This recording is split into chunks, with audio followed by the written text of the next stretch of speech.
I can't believe, you guys, that I have never done a full bridal walkthrough, but here goes nothing.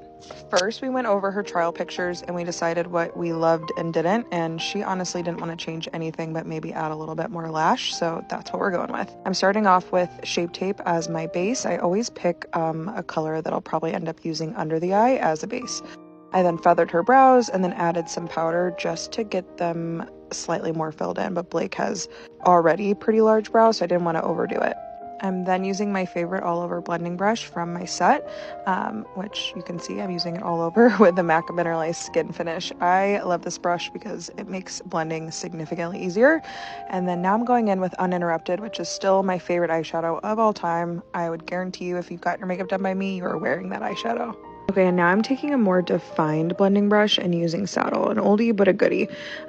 Going back in with my last blending brush and taking a little bit of Peaches blush from MAC and just adding what I like to call a kiss of warmth. It's where I kind of meet the dark tone and the skin tone and add a pop of warmth. I think it just helps it really, really blend with the skin and helps your all over transition without a lot of work. And I like to work smarter, not harder. Here I'm taking my all over lid definer and some Shape Tape in the shade Light and lightly cutting her crease. If you guys noticed, I use my fingers and an all over buffing brush to really soften those lines. I'm kind of over the full cut crease, but she did need a little bit more lid space than what she naturally had. Next is the star of the show, in my opinion. Well, second to star. The next one is the real star. This is Naked Pigment from MAC, and then I top it with a Reflect glitter. You guys are gonna hate me, but that glitter is discontinued and I'm holding on to it for dear life. Seriously. Now you guys are gonna see me shimmy a makeup wipe underneath all the shadow. I like that way better than a Q-tip. It's significantly less harsh. And then I'm taking Honeymoon lip liner actually underneath the lashes and then a cream color on the inside. Diffusing that with a little more Saddle. Then I'm taking my smoky liner brush with a black brown eyeshadow and diffusing her liner on top. I know you guys are going to come for me in the comments for her foundation shade, but I want you to pay attention to her upper body and arms.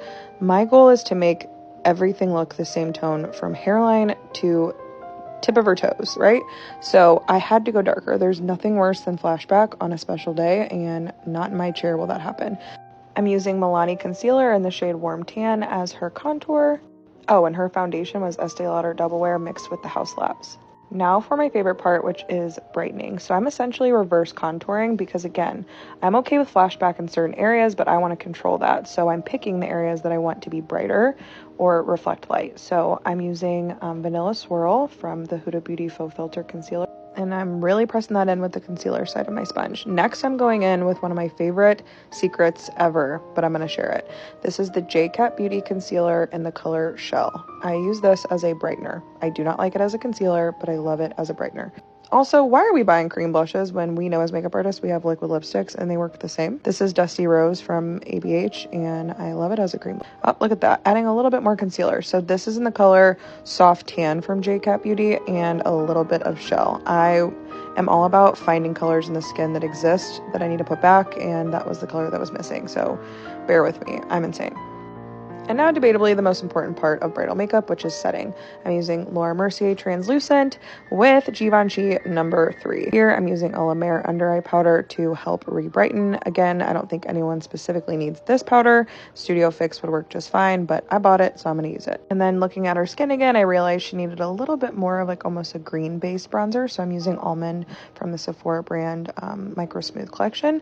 My favorite powder of all time, Jaclyn Hill's Moonlight Powders. That's in the color Carrots, and this is when her power went out.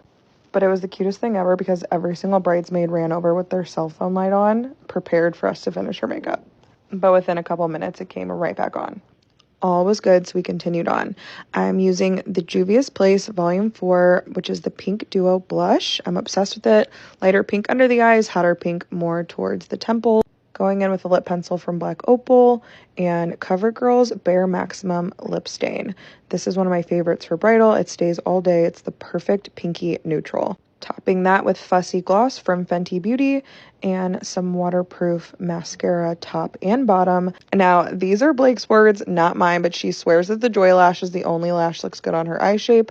but we both agreed from looking at the trial pictures that we wanted a little bit darker of a lash. So we went ahead and just stacked 2 pairs of Joy, and I think they turned out perfect.